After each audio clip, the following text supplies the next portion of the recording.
King Charles could strip his youngest brother of a long-awaited title in an attempt to slim down the monarchy. In 1999, Prince Edward was promised by the Queen that he would gain the title of... If you open any British tabloid, the headlines are predictable. King Charles and his vision for the monarchy, William and Kate's perfectly orchestrated public appearances, or the latest developments in the ongoing drama surrounding Prince Harry and Meghan. But there's one royal who consistently stays out of the headlines. Even though, or perhaps because, his story is one of the most fascinating in the entire royal family. This is the story of Prince Edward, the youngest son of the late Queen Elizabeth II, and it begins with a small revolution. Picture this, March 10th, 1964. It was not just another Tuesday, it was the day Queen Elizabeth II and Prince Philip welcomed their fourth child. In a surprising move, the Queen, known for her adherence to stiff upper lip protocols, made an unthinkable request. She told Philip, "Hey, stick around for the birth." This was a scandalous moment at the time. For us today, it seems like standard behavior for a father. But back then, it shook the palace traditions like an earthquake. Elizabeth, who was 37 and already a mother to 3 children, had been reading glossy women's magazines that discussed the idea of involved fathers. She was determined not to be left behind by the changing attitudes of the 1960s. This decision sets the tone for Edward's life. He always navigates the royal landscape by following his own rhythm and subtly challenging tradition without completely overturning it. Kid years, moon dust, and misfit magic. Edward's early years unfolded in stark contrast to those of his siblings. While Charles grappled with the responsibilities of being the heir to the throne, Anne dedicated herself to her equestrian pursuits. Andrew adopted the bravado of an action hero persona, and young Edward, affectionately known as Eddie, was captivated by the cosmos. At age 5, he experienced a life-changing moment when he met Neil Armstrong, the legendary astronaut and first human to walk on the moon. Imagine the awe of their conversation, with Edward wide-eyed and asking, "What does zero gravity feel like?" This pivotal encounter ignited a lifelong passion for the extraordinary and the mysteries of the universe, an interest often set aside in the royal milieu. When it came time for his education, Edward attended Gordonstoun, a ruggedly picturesque Scottish Highlands school famed for its challenging curriculum and outdoor activities. This was the same institution that his father cherished, and where his brother Charles famously described it as a Colditz in kilts. Unlike his brother's experience, Edward flourished in Gordonstoun's unconventional environment. He rose to the position of head boy, demonstrating natural leadership and charisma. In this vibrant setting, he uncovered a profound passion for drama, opting to join the theater club instead of participating in the more traditional military drills many of his peers favored. This choice marked the beginning of Edward's journey to carve out a distinct identity, separate from the expectations of royal life. It allowed him to embrace his individuality from an early age. After graduating from university, Edward made a choice that would defy royal expectations. He forewent the extravagant royal tour. He opted for a teaching position in the serene landscapes of New Zealand. Instead of being photographed aboard luxurious yachts in exotic locations, he found fulfillment in directing theatrical productions and mentoring enthusiastic teenagers at the esteemed Wanganui Collegiate School. For 6 transformative months, his life was stripped of royal fanfare. It revolved around crafting engaging lesson plans during the daylight hours and immersing himself in the brilliance of stage lights come evening. This enriching experience opened his eyes to a world beyond gilded palaces and lavish parades, instilling in him a deeper appreciation for the impact he could have on the lives of young people. Upon returning to the United Kingdom, Edward's family had already laid out a conventional path for him, a distinguished military career, a traditional route for a prince steeped in royal lineage. In keeping with these expectations, he joined the Royal Marines, a decision that initially seemed to align with his family's wishes. However, after enduring a rigorous third of the extensive training program, he made the unexpected and courageous decision to withdraw from the military. This choice sent shockwaves through the nation, leaving many to debate his future as a royal family member. His father, Prince Philip, a proud former naval officer himself, was particularly affected, grappling with the disappointment of Edward's departure from a time-honored royal tradition. Yet, Edward remained resolute in his aspirations. He was determined to seek the spotlight and make a meaningful contribution to the world, distinct from the military service that had been anticipated for him. Spotlights over salutes, the showbiz shuffle. Ditching camouflage for curtains? Absolutely.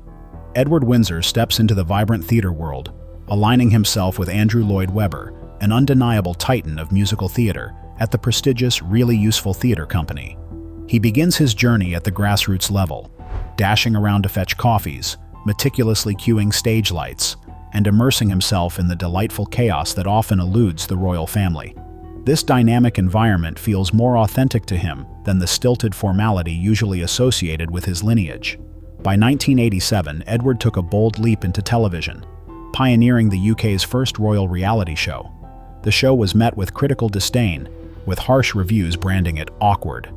Yet Edward remains unfazed, recognizing that this is where he feels most at home, among the spontaneity of unscripted moments and genuine human interactions. Fast forward to 1993. He boldly establishes Ardent Productions, opting to shed the royal title of Prince and simply present himself as Edward Windsor. This decision is groundbreaking, an audacious move for a member of the royal family, akin to a mythical unicorn stepping into a mundane world. Under his leadership, Ardent Productions embarks on various documentary projects, including the deeply personal Edward on Edward, which delves into the poignant story of his great-uncle's decision to abdicate the throne for love. The initial phase is fraught with challenges. Headlines are rife with snarky comments like, "Nepo baby alert." The company faces mounting financial losses. However, Edward remains tenacious, demonstrating that perseverance and authentic storytelling can lead to success. Over 9 years, he steadfastly proves that grit, commitment, and a passion for his craft can triumph over the superficial allure of royal heritage. Amid his tumultuous career filled with triumphs and setbacks, love gracefully finds its way into his life.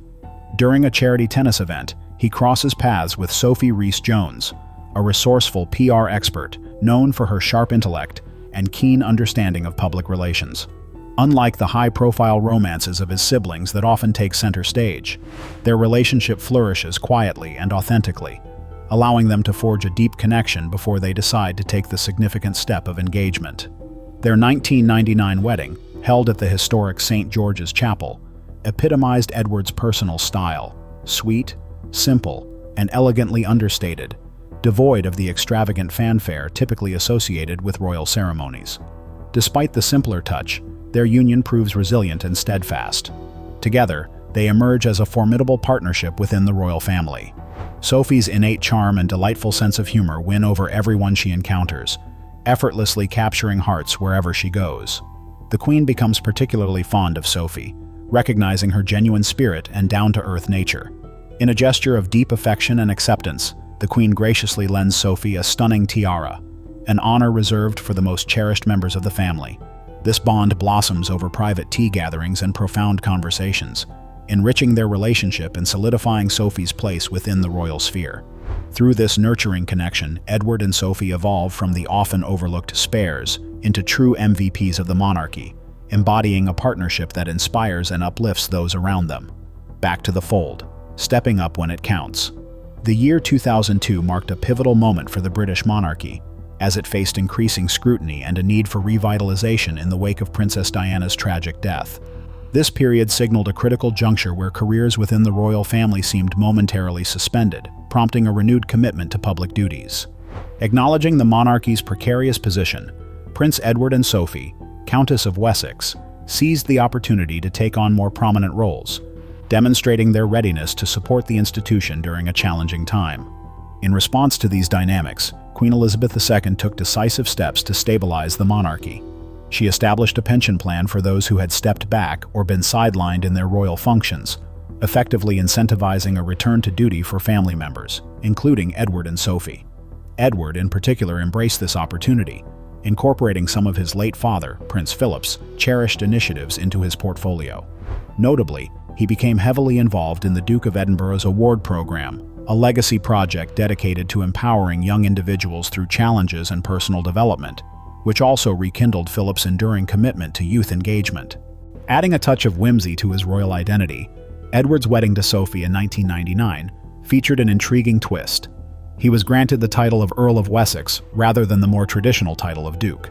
This choice was inspired by his appreciation for a character in the 1998 film Shakespeare in Love, which showcased Edward's ability to harmoniously blend royal tradition with a refreshing sense of humor. This unique decision exemplifies his distinctive personality, combining a respect for royal heritage with a playful approach to his duties. Philip passed away in 2021, followed by Elizabeth's passing in 2022, a heartbreaking double loss that profoundly affected the family and left a vacuum of grief. Typically reserved in his expressions, Edward began to open up in rare moments of vulnerability about the profound shock of their departures, reflecting on the emotional turbulence accompanying such significant loss. His bond with his father was powerful.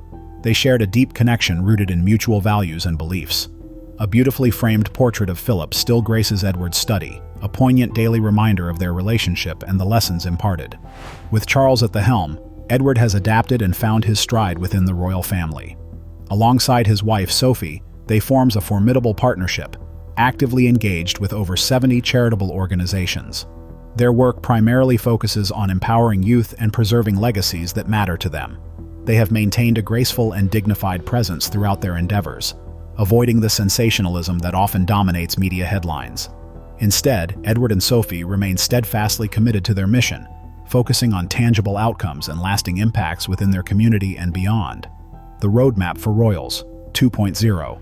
Edward's journey revolves around a revolution of whispers. He demonstrates that you can take a different path from family expectations, pursuing dreams and stepping away from traditional obligations, without jeopardizing your status. His story serves as a blueprint, grounded in old-school values yet embracing fresh perspectives, merging duty with authenticity instead of adopting a defensive stance. In this transformative era for the Windsors, Prince Edward emerges as a fascinating case study of modern monarchy. Far from embodying rigidity or being perceived as stuffy, he exemplifies royal authenticity by placing his deep-seated convictions above the allure of social media fame.